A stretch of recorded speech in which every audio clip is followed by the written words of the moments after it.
It was a typical Friday night broadcast, one of those political panels where elected officials and pundits trade sound bites over coffee and studio lights. Congresswoman Jasmine Crockett was seated at the far end of the curved table, composed but sharp and clearly ready for whatever was coming. The host turned to her mid-segment, trying to steer the conversation toward the ultra-familiar narrative of family values and personal integrity in politics.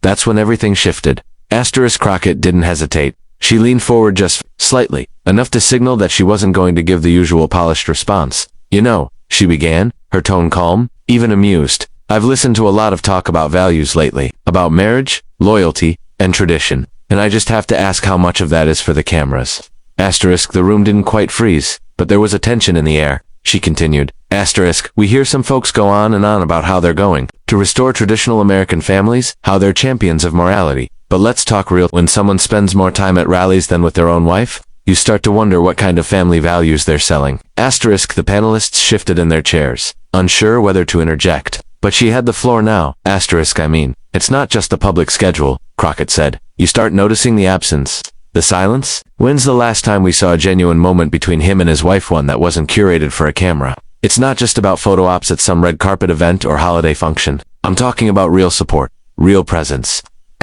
Then came the twist, subtle but cutting. "I had a conversation not too long ago," she said, pausing just enough to make people lean in, "with someone who used to work in one of those Florida residences, and let's just say, things haven't been as picture perfect as people are being told. I was told she hasn't stayed there in months, that they keep separate quarters, separate schedules. Some days, they don't even speak." There was no dramatic music, no raised voice. Crockett delivered the information like she was talking about tax reform. That was the unsettling part. It wasn't performative. It was observational, almost casual.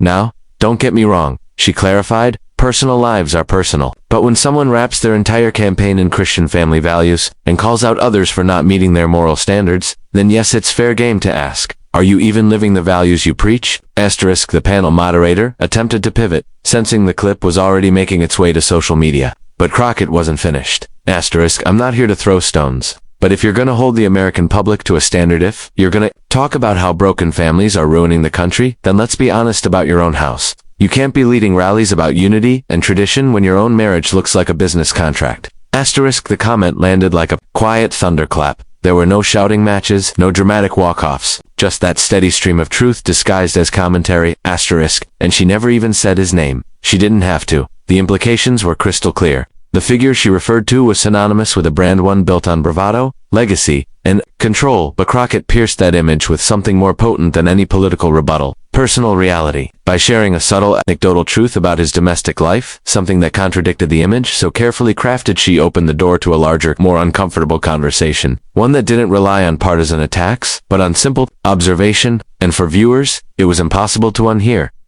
People didn't need headlines to tell them what was going on. They just needed someone willing to point it out with clarity, and that night, Jasmine Crockett did exactly that. At Mar-a-Lago, the atmosphere was deceptively calm. Palm trees swayed gently outside, guests milled about in the lobby, and the scent of polished wood and cigars lingered in the air. But upstairs, behind a pair of closed double doors, the mood was anything but relaxed. Donald Trump sat in a high-backed leather chair, staring at the television in disbelief as the rerun of Jasmine Crockett's interview looped on the screen. He had been watching cable news casually that evening, expecting the usual back-and-forth banter, some light jabs, maybe even a favorable mention or two. But what he saw instead froze him mid-sip of his Diet Coke. There she was, Crockett, cool as ever, casually dropping details about his personal life with surgical precision, and not in a dramatic, ranting way. She wasn't loud. She wasn't angry. She was worse measured.com than factual. She hasn't stayed at Mar-a-Lago in months. That sentence echoed in the room. He slammed the can on the desk hard enough that his aide flinched. "Turn that off," he barked. The aide fumbled for the remote, but the damage was done. Trump's face was flushed with a mix of anger and disbelief. He leaned forward, elbows on the desk, and ran a hand through his hair. "Who told her that? Who's talking? I want names now." Nobody in the room answered immediately. One of his senior advisors tried to deflect. Double quotes, "Sir, it's just media noise, the usual attacks. It won't last more than a day." Trump looked up sharply. "This isn't media noise. She said things no one's ever said on live TV. She talked about Melania, our marriage. That's not an attack, that's a move. And she did it smooth too. Didn't even need to name me. Everyone watching knew exactly who she meant. Asterisk his tone had shifted from outrage to something colder, more calculating. He knew Crockett hadn't just insulted him. She had disrupted the narrative he'd spent years crafting. The strong, composed leader with the elegant first lady by his side. The man who rebuilt a brand on luxury, loyalty, and power. That image had been quietly punctured on primetime television by someone who refused to play the usual political game. Asterisk, she's smart, he muttered, almost to himself. She doesn't shout like the others. That's why it works. It sounds real. Asterisk, he turned to his communications director. Call Hannity tonight. I don't care what segment we interrupt. I want a slot. We're responding to this now. Asterisk, but, sir, the aide replied cautiously, addressing it might make it bigger than it is. Asterisk, too late. It's already big. People are asking questions. They're wondering where Melania is. You think I don't see the tweets? The gossip sites? This isn't about her. This is about control. They're making it look like I don't even have my own house in order. He stood up, pacing behind the desk. I built my campaign on strength, stability.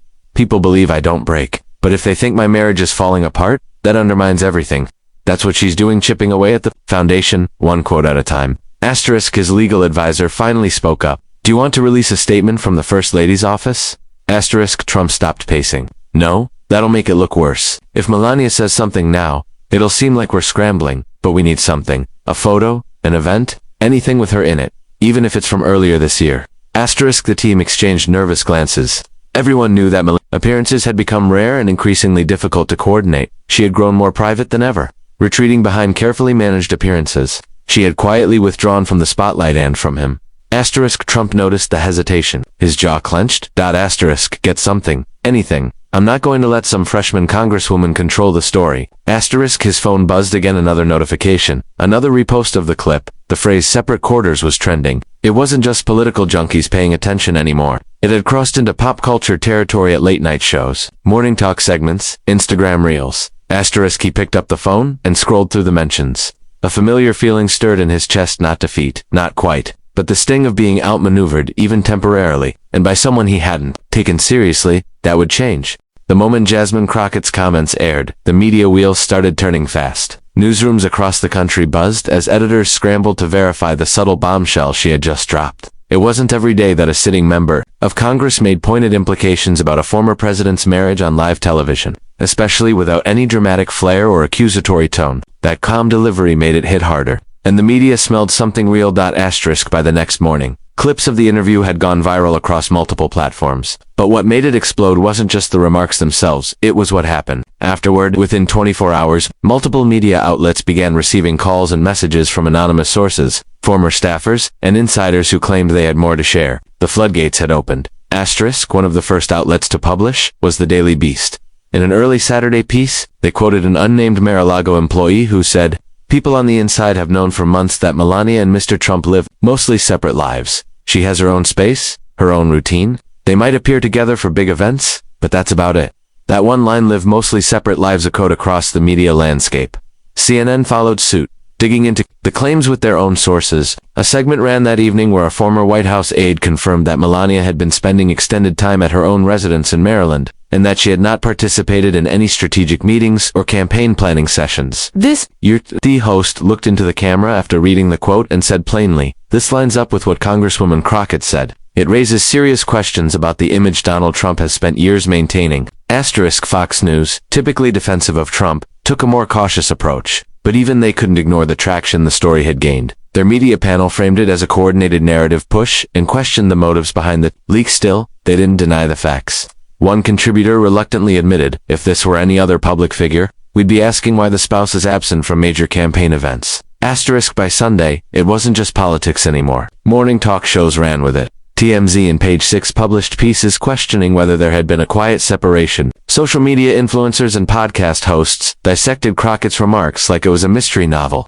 The story had legs, and no one could pull it back. Asterisk, Trump, of course, was watching all of this unfold, and every new headline seemed to push him closer to fury. His Truth Social posts became increasingly aggressive, accusing the radical media of spreading lies and calling Crockett a disgrace to the office. But the more he raged, the more the media leaned in. That's when things escalated again. Late Sunday night, Politico released an article citing to former Trump campaign staffers who claimed there was an internal conversation months ago about how to handle Melania's prolonged absence. One source said, "We were told not to bring her up.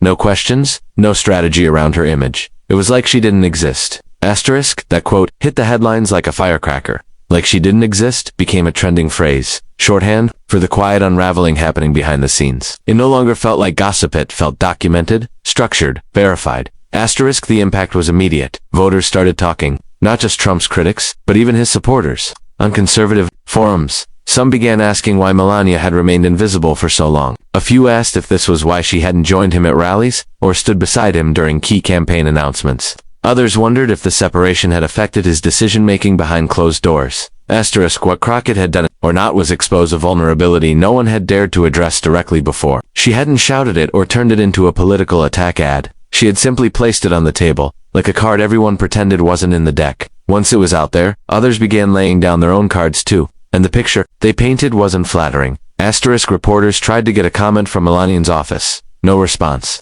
She stayed quiet, which only made the headlines louder. The silence wasn't just heard, it was interpreted. As the media storm raged on, and commentators continued dissecting Jasmine Crockett's remarks, there was one voice conspicuously absent: Melania Trump's. The former First Lady, known for her tightly controlled public image and careful avoidance of controversy, said nothing. No public statements, no interviews, not even a brief acknowledgement on social media. And her silence, in that moment, spoke louder than any denial ever could. Asterisk, people started to notice. At first, it was casual observers on social media asking why Melania hadn't responded to the implications that she and Donald Trump were living largely separate lives. Then came the morning show hosts and weekend pundits, raising the question aloud: where was Melania? If what Crockett said wasn't true, why not clarify it? Asterisk, the truth was, Melania hadn't appeared at any major campaign event in months. She wasn't on stage at the announcement rally. She didn't join Trump during key moments of his primary campaign. Even when he appeared at high-profile fundraisers, she remained absent. No wave, no photograph, no presence at all. And now that Crockett had pointed it out, everyone else saw it clearly. Asterisk, the Trump campaign attempted to do some damage control. They quietly released an old photo of Melania standing next to her husband at a dinner event, smiling and poised, but it didn't work. Online sleuths quickly noticed the timestamp. It was taken nearly a year earlier. That only deepened the suspicion. If everything was fine, why not simply have Melania appear with him now? Why pull from the archives? Asterisk, the lack of a current appearance didn't just raise eyebrows, it stirred speculation that went beyond politics. Was there an internal agreement to keep her out of the spotlight? Had she decided to distance herself from the campaign altogether? And most significantly, was her silence intentional? Asterisk, insiders close to the Trump circle began leaking information to the press, adding new layers to the unfolding narrative.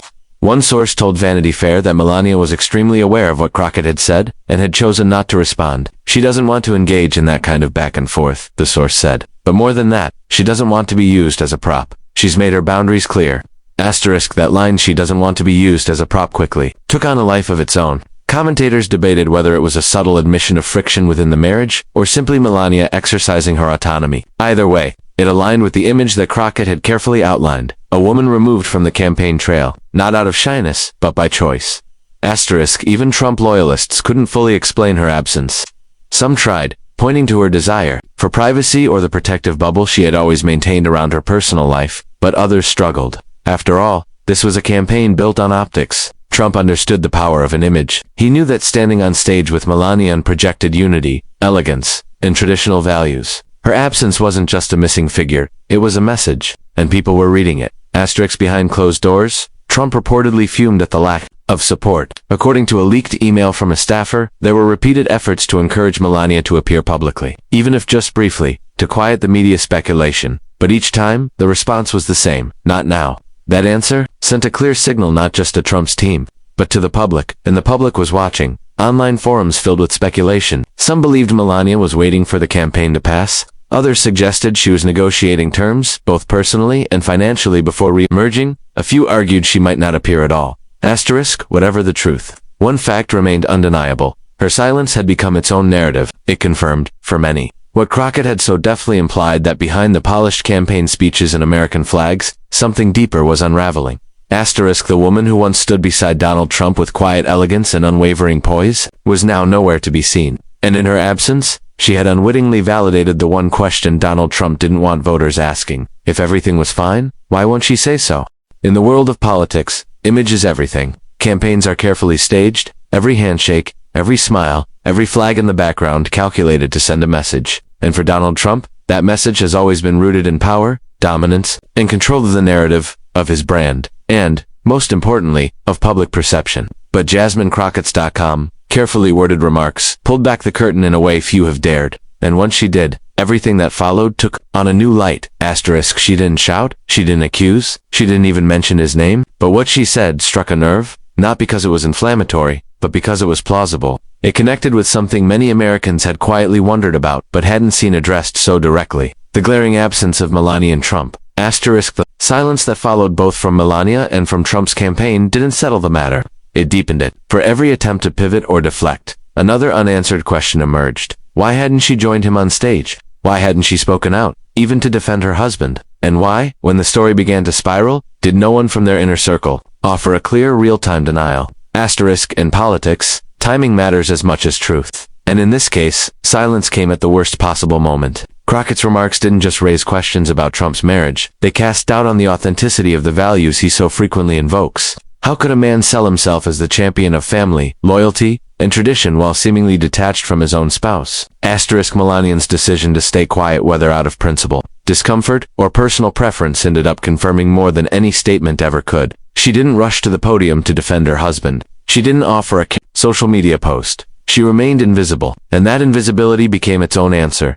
Asterisk, meanwhile, the media frenzy only magnified the problem. What started as a single moment on a TV panel ballooned into a national conversation, pulling back the veil on a personal relationship that Trump had long tried to present as stable and unshakable. Crockett didn't start the fire, but she exposed the smoke. Asterisk, in the end, the moment was about more than marriage. It was about the disconnect between image and reality. It showed how even the most powerful figures can be rattled, not by scandals or lawsuits, but by a simple truth delivered plainly. You can't claim to lead the nation's families if your own house isn't in order. Asterisk, and in that truth, a quiet shift occurred, one that no prepared. The moment the interview aired, it didn't take long for clips to start flooding online platforms. What people were sharing wasn't a heated back and forth or a verbal takedown. It was the striking difference between Barack Obama's calm, fact-driven delivery and Donald Trump's agitated response. The contrast was so sharp that even without commentary, the two segments told a complete story. Obama's portion showed him speaking in that familiar measured tone, methodically laying out figures and timelines. Trump's portion, airing directly after, showed him interrupting, raising his voice, and circling back to talking points that had already been addressed. It was this juxtaposition that made the moment go viral. People clipped the two appearances side by side, sometimes adding captions like "when receipts meet reactions," but often leaving them unedited because the raw footage spoke for itself. In one widely shared edit, the screen was split down the middle, Obama on one side, calmly citing reports, and Trump on the other, visibly unsettled, gesturing with emphasis. The visual made the difference between the two approaches impossible to miss. What surprised many viewers was how little Obama seemed to be trying to make the exchange a big moment. He didn't raise his eyebrows dramatically or linger on any single point for effect. His style was almost understated, yet it was that understatement that gave the facts more weight. In a media climate where strong personalities often dominate, his ability to hold attention without theatrics became a talking point in itself. The headlines that followed reflected this. Some focused on the facts he presented, others on the reaction it drew, but nearly all acknowledged the same dynamic. A calm presentation of evidence had overshadowed an emotional rebuttal. Commentators noted that this wasn't just about who won the moment, but about how the manner of delivery could shape the public's perception of credibility. Barack had shown that keeping composure could be more persuasive than winning on volume. Social media fueled the reach of the exchange far beyond the original audience. People on different ends of the political spectrum debated the substance of what was said, but even those arguments often came back to the same images, one man leaning forward, speaking steadily, and another appearing visibly unsettled. The moment became meme material, late-night fodder, and a topic for political panels, all for the same reason: the optics told a story as clearly as the words did. Even traditional news outlets, which typically focus more on content than delivery, covered the viral spread of the clips. Analysts replayed the interview and pointed out how Obama's pacing, pauses, and reliance on concrete data gave the appearance of control.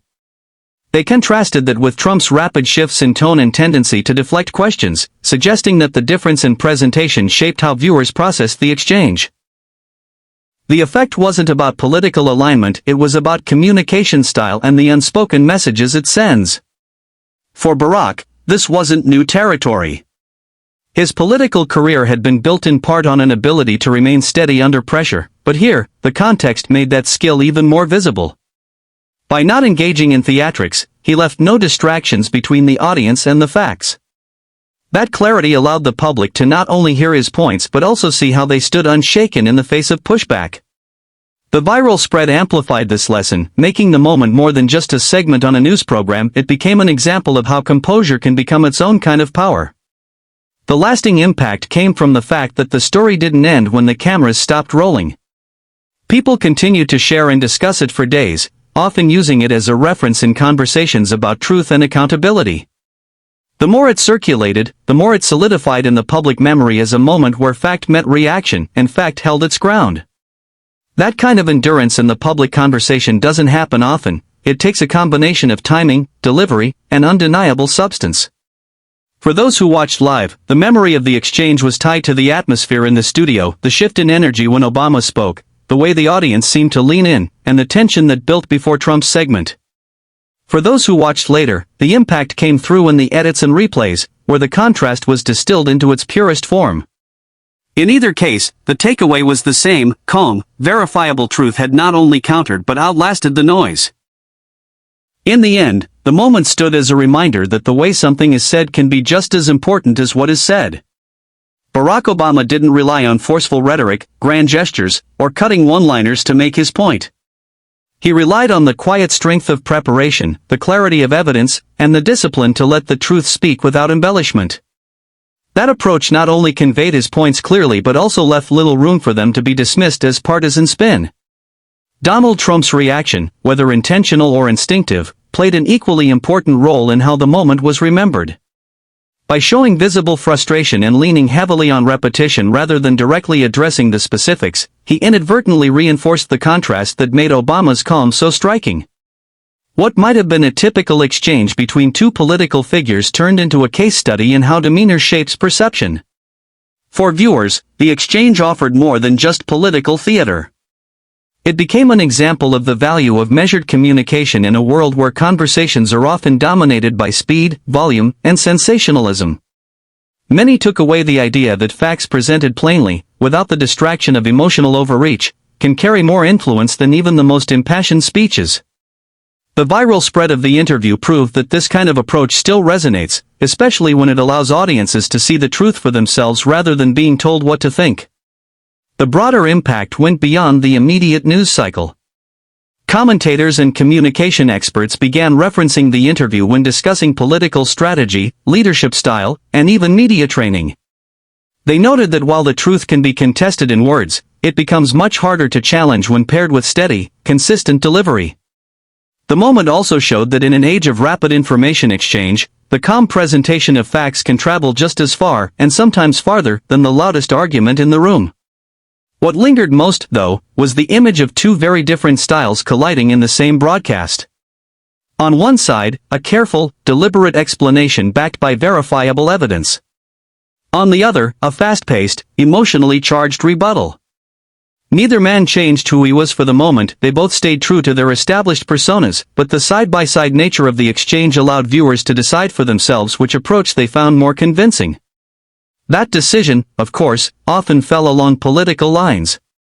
But even among those who disagreed with Obama's politics, there was acknowledgement of the effectiveness of his delivery.